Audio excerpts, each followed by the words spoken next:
Gadkari ji Bharatiya Janata party के एक वरिष्ठतम नेता हैं और निश्चित रूप से मैं समझता हूं कि भारतीय जनता पार्टी के राष्ट्रीय अध्यक्ष रह चुके हैं। यदि कांग्रेस पर उन्होंने किसी प्रकार की टिप्पणी की है तो निश्चित रूप से उसके मायने निकाले जाने चाहिए।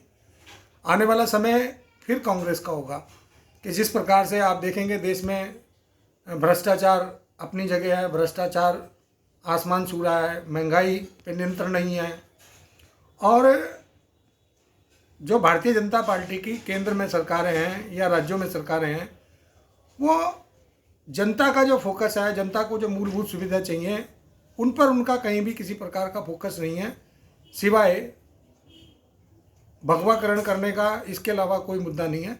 तो निश्चित रूप से अगर केंद्रीय मंत्री नितिन गडकरी जी ने जो कहा है और उसके मायने निकाले जाने चाहिए, क्योंकि आने वाले समय में मैं समझता हूँ कि ये जो छोटे छोटे दल हैं ये विपक्ष की भूमिका नहीं निभा पाते और एक सशक्त विपक्ष यदि अगर होना चाहिए तो वो कांग्रेस ही दे सकती है। और जब जब कांग्रेस की सरकार रही, कांग्रेस ने खास करके महंगाई पर नियंत्रण रखा और कांग्रेस की जब सरकार रही, चाहे श्रीमती इंदिरा गांधी हमारे देश की प्रधानमंत्री रही, चाहे हमारे देश के प्रधानमंत्री राजीव गांधी रहे, हमेशा उनकी जो जनभावना रही, भारतीय जनता पार्टी के नेताओं को हमेशा उन्होंने सम्मान देने का काम किया।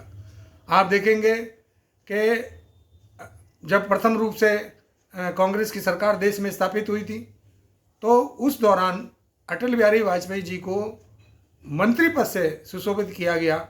यहाँ तक कि इस प्रकार की परिपाटी चलाई गई कि विपक्ष यदि विपक्ष एक सशक्त भूमिका में है, यदि विपक्ष अच्छे काम कर सकता है तो उसको भी सरकार में प्रतिनिधित्व दिया जाना चाहिए।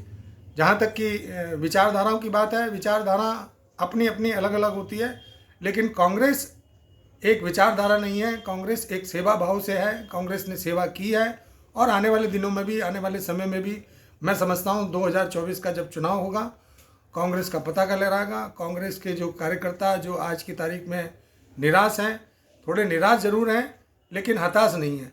तो जिस प्रकार से जो कांग्रेस हाईकमान आह्वान करेगा, निश्चित रूप से तन मन धन से कांग्रेस के कार्यकर्ता पुनः कांग्रेस को जीवित कर केंद्र की सरकार में स्थापित करेंगे और मुझे पूर्ण विश्वास है। धन्यवाद।